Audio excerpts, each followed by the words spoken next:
tell you one thing that I'm missing in modern horror films is when there's like a callback to a previous horror film, not necessarily in the same franchise, but when there's that cool little fun kind of crossover.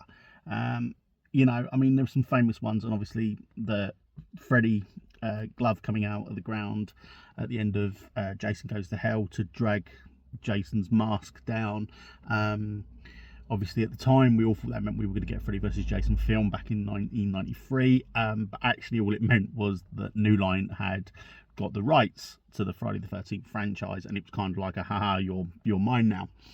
But what I mean is, as well, in callbacks, is I'm talking about like when The Hills of Ice came out, it took over the spot of being the scariest film made at the time by the press.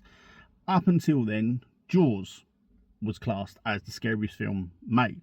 So Wes Craven, being friends with Steven Spielberg, had a bit of a joke and put this shot in there, where, as you can see, the Jaws poster has been ripped in half, as if it's to say, haha, we're better than you. And then this kind of started a little bit of a trend. So you then move forward to The Evil Dead, and there's this, a brilliant image of a ripped Hills of Ice poster, as if to say, you're nothing now, we're now the big boys.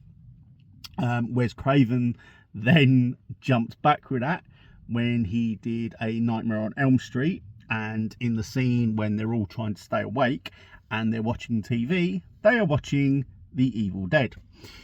And then Sam Raimi wanted to keep it going, so therefore, when he made Evil Dead 2, he gave us Freddy's glove in the cabin. In the cabin. Now, I think they're brilliant. I think they're cool little nods, but I also like the fact that it means that all these films exist in the same horror universe. I just think it's brilliant. What do you guys think? Let me know in the comments. Cheers, bye.